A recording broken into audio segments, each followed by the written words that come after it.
1098, 1098, 1098, 1098. Okay, good.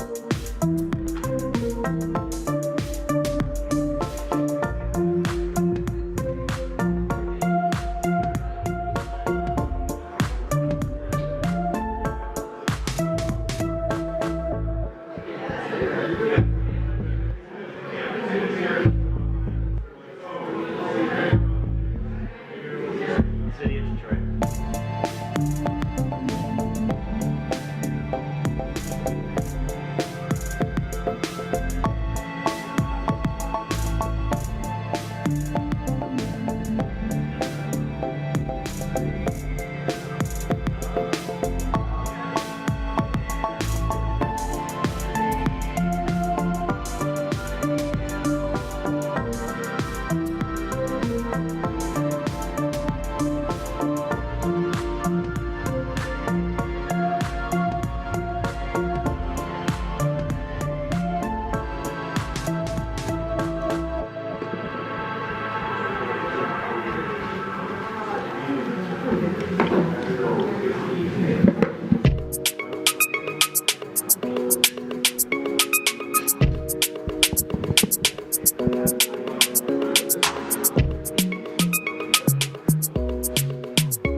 It's part of the talking.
Everybody ready?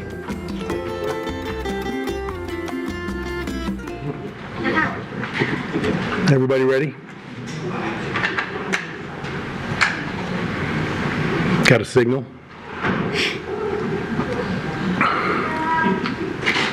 We're going to start in just a second. We just wanted to let you know, Ben Corman, Compass Strategies.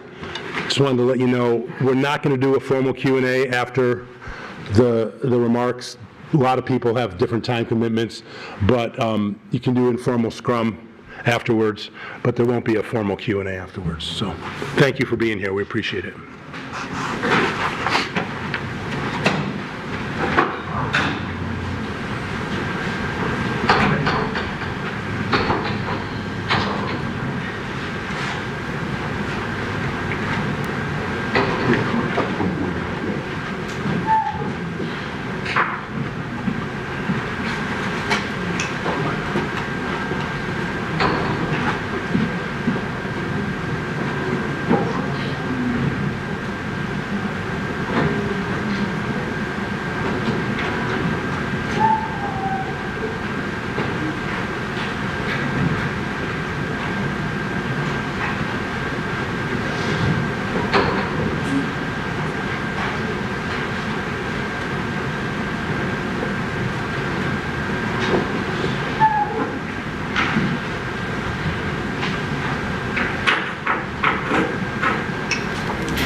Oh, so we have to step up so they can get behind us. There we go. Yeah, we gotta move so they can get behind us. Okay. There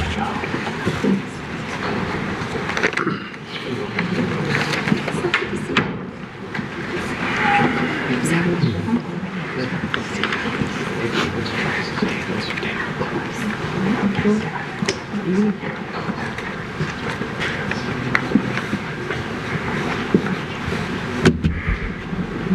All right, welcome. Welcome to the city of Royal Oak.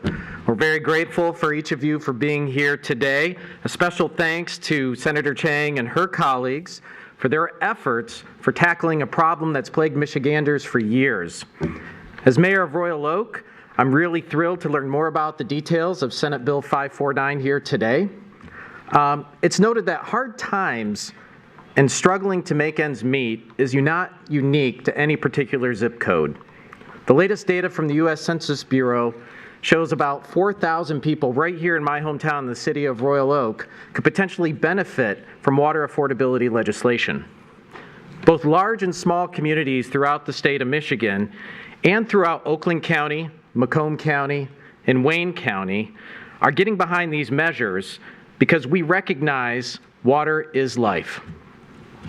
I love to see win-wins in any legislation. And one of the things that stuck out to me in this proposal is that the prospect of low-income households having the ability to fix water leak issues and reduce water wastage while at the same time fixing a problem in their homes is a win-win for everybody in our water system. This legislation aligns with who we are as Royal Oak and with the core values of who we are as a community. We're eager to hear more about this legislation today and grateful that everyone is here to learn as well. And it's my pleasure to introduce Mayor Mike Duggan from the great city of Detroit. Mayor Duggan.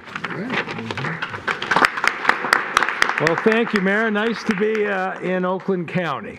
In 1981, Congress implemented the LIHEAP program, the Low Income Home Energy Assistance Program. And it keeps Americans from having their gas and lights turned off during wintertime. It provides subsidy to lowest income residents. It provides energy efficiency improvements to their homes to reduce their bills. For 40 years, Republicans and Democrats have supported the funding of this program every single year because they recognize it's in everybody's interest to have a funding source where everybody can keep their utilities on. But for historic reasons, water has never been a part of that federal funding. And it's left us in Michigan with a difficult situation. But because all funding is local in Michigan within each city or township, here's what happens. If you don't make an effort to collect delinquent water bills, lots of people don't pay the bills. And in Detroit, historically, we had years where our water rates rose 14, 18% a year, which was unaffordable. What most cities in this state do is put the unpaid water bills on the tax rolls, which means after 3 years, your house can be foreclosed for non-payment of a water bill. And in Detroit, you'd have people who they'd say, well, that's 3 years from now when I'm foreclosed. Well, 3 years later, the bill had piled up to $2,500. And we had people losing their homes for unpaid water bills. So in 2014, I stopped the process of putting the unpaid water bills on the tax rolls. Or your third choice is you can shut the water off when they first start to fall behind and try to create as many assistance programs as you can so that people of low income don't get their water shut off. And we've done that over the years with the RAP programs. Here's what every mayor and city council member knows.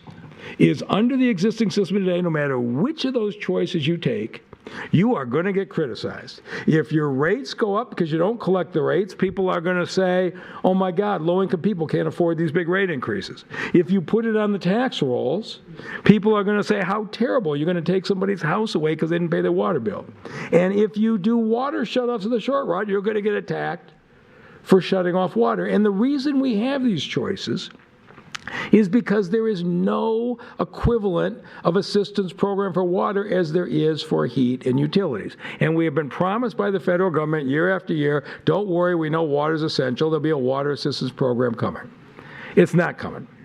And this is why I am so impressed that Senator Stephanie Chang and her coalition of 60 members, including Sylvia Ordonez and the whole team, stepped in and said, okay, if Washington's not going to act, we're going to act. Now, in the city of Detroit, Gary Brown structured a great program now, what we call the $18 lifeline rate. If you're below poverty, you pay $18 a month. And if you're not, you pay your regular water bill, and everybody pays their share. That is working out pretty well, but the funding is short term. The problem is what happens when that funding runs out. And what this legislation says is, let's do this fairly. How about if everybody pays a little bit?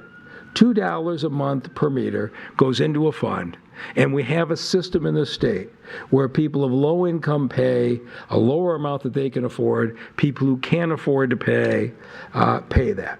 It has bipartisan support on the heating and gas side nationally, and I am really pleased to see the coalition here of folks from Wayne, Oakland, Macomb, Washtenaw counties all pulling together to say it's the right thing for the state of Michigan. So, Senator, thank you for what you've done. And with that, I get a chance to introduce my partner, the Deputy County Executive of Wayne County, Assad Turfi. Thank you, Mayor.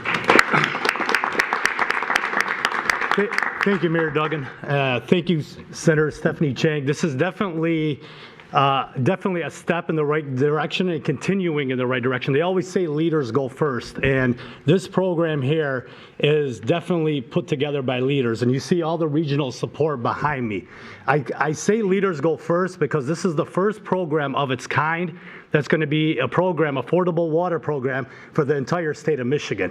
It's going to be cutting edge. It's the first of its kind nationally, correct, Senator? First of its kind nationally.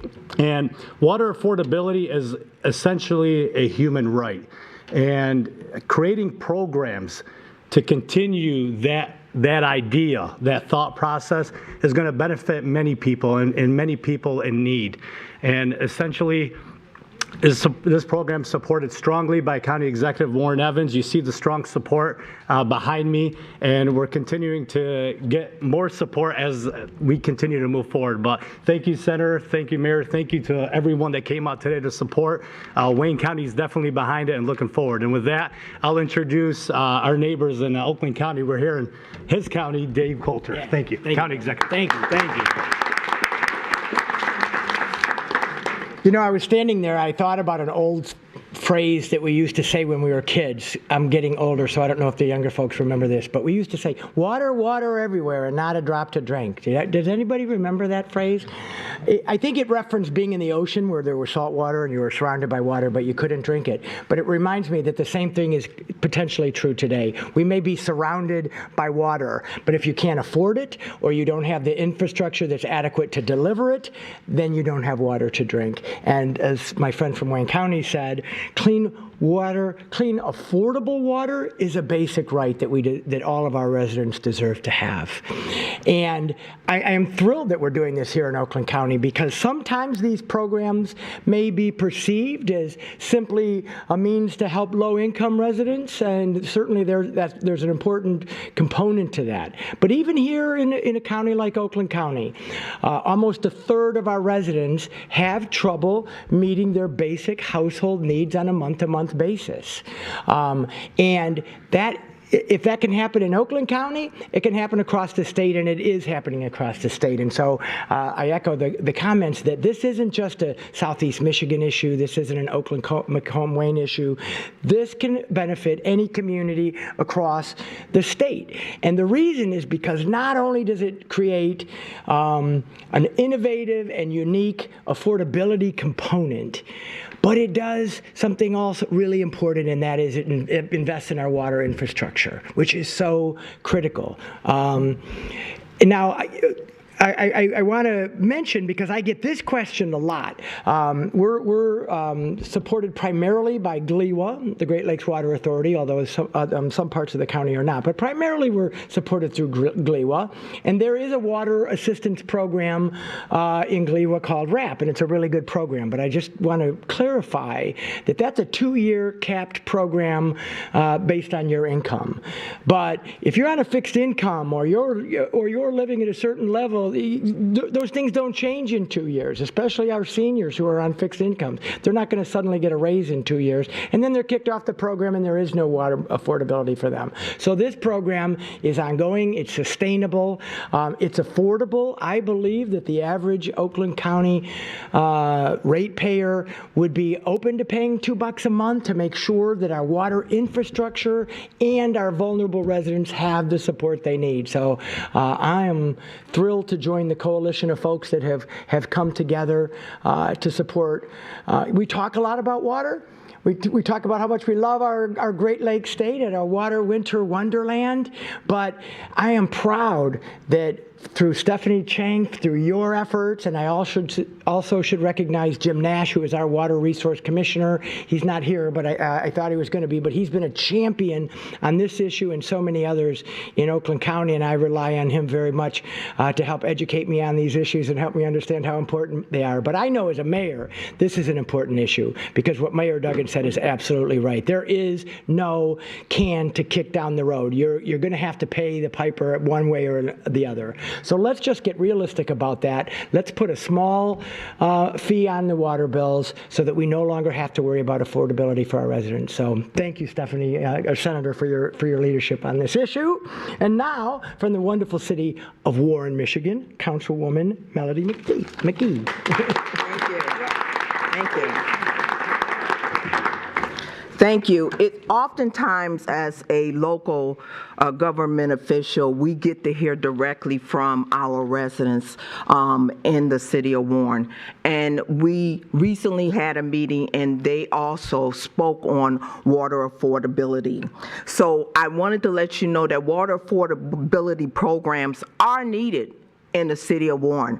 I'm speaking on behalf of myself as a city council. We have another city council here by the name of Henry Noonan, along with our Macomb Commissioner, Michelle Nard.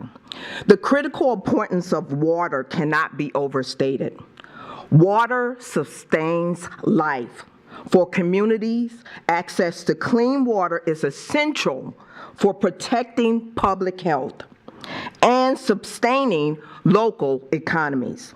For individuals' household, it is necessary for drinking, cooking, bathing, sanitation, keeping our hands and homes clean to prevent diseases. Yet in the United States, many people struggle to afford the vital necessity of water and affordability of water. So it's important for not only our seniors, but also for those who are working, sustain their income, are having a hard time with paying water bills. So we ask for your support in supporting the Bill 549 in legislation. And we thank you, Stephanie, our senator, for bringing this about. I am now going to introduce you to our mayor for the city of Ann Arbor, Mr. Christopher Taylor. Thank you. Thank you very much. It's my great pleasure to be here today to add Ann Arbor's voice to supporting this crucial legislation. In Ann Arbor, we are incredibly supportive to make the cost of living. We work hard to make it more affordable, whether it's through housing, whether it's through finding ways to support affordable and sustainable electricity, or through the precious resource water. You know, I talk to a lot of community groups, a lot of neighborhood groups, a lot of schools, and whenever I talk with students, young people, trying to tell them what it is that their cities do for them, I lead with water, because it is crucial and foundational to absolutely everything we do. But for too many people throughout Michigan, throughout Ann Arbor, shutoffs are an imminent reality, and no matter how hard they work or how hard they try to keep up with their bills, and in 2024, that is just unacceptable. And so I'm incredibly proud to support this important legislation and to lend Ann Arbor's voice to those families and ratepayers who deserve access to safe drinking water even if they can't afford it. It's a matter of dignity, it's a matter of care for our fellow Michiganders, and it's a matter of making sure that we are supporting water customers who need it most.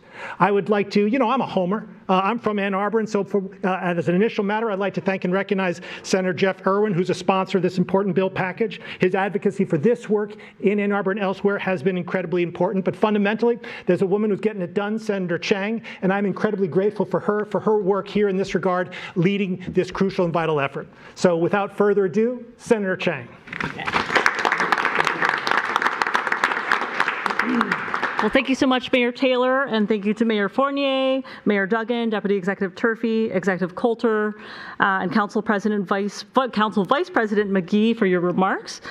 The statewide water affordability legislation is not only the moral thing to do for Michiganders who are struggling to make ends meet, it is also the smart thing to do for the financial stability of our water systems, and it's the right thing to do to protect our public health. I also want to thank the county and local officials that are here in support, as well as those who wanted to be here but were unavailable.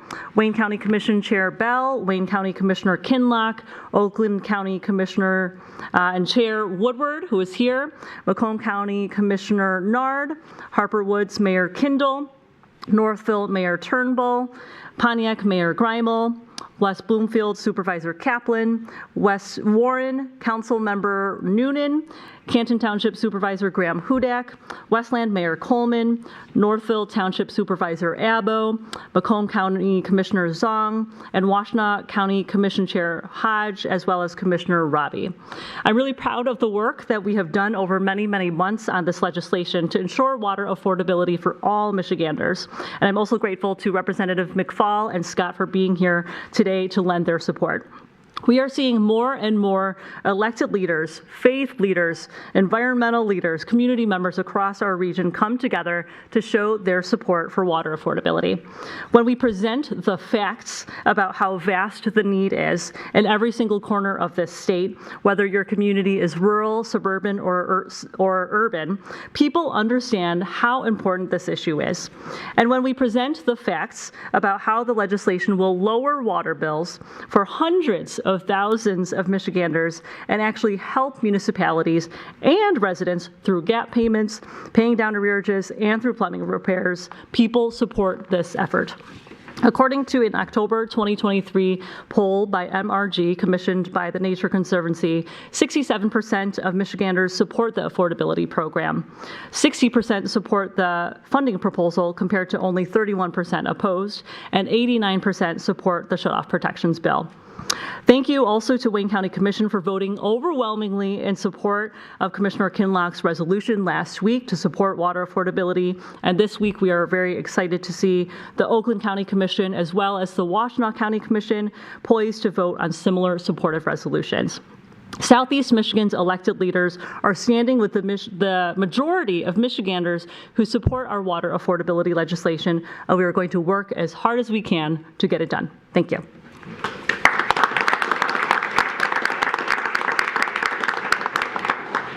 All right, thank you, Senator Chang. Thank you, everyone, for coming to the great city of Royal Oak here to talk about this important issue.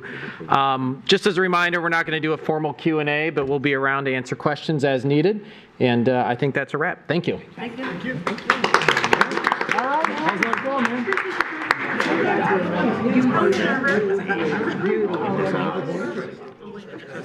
man?